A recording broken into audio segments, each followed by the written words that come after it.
Good morning. It's March the 7th, 2026, and I'm Reg Knight.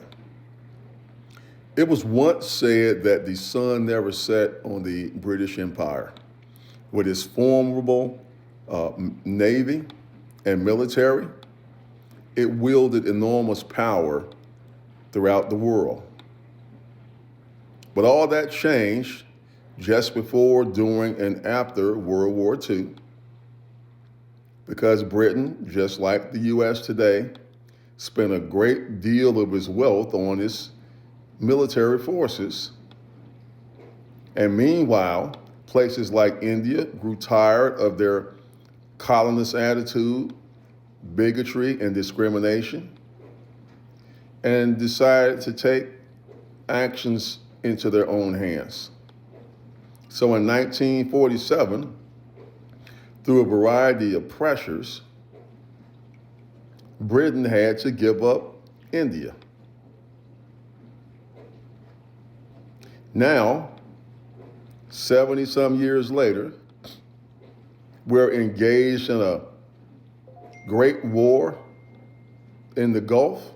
I won't call it a world war yet, but it's getting to the point where it's having worldwide implications. The Gulf states have declared that oil production and gas production has ground to a halt. And even if the war would start today, it would take months for them to get back to normal operations. That is going to cause pain in the pocket, pain in the pump, pain in the grocery store, and average families are going to have to decide what they can pay and what they're going to have to postpone. In the meantime, this so-called Board of Peace is asking Donald Trump, where is their money? You see, all the countries that signed up for this thing paid $1 billion,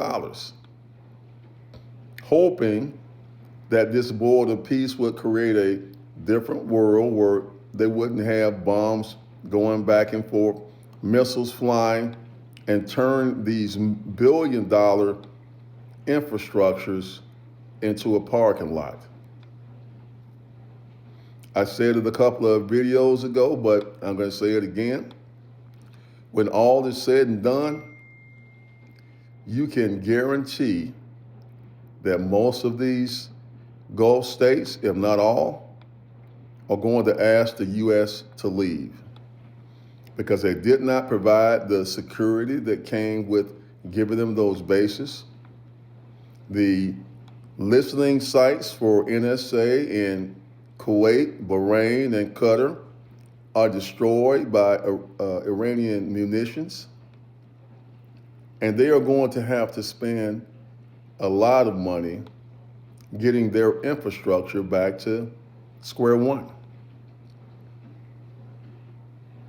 Now, the thing that bothers me the most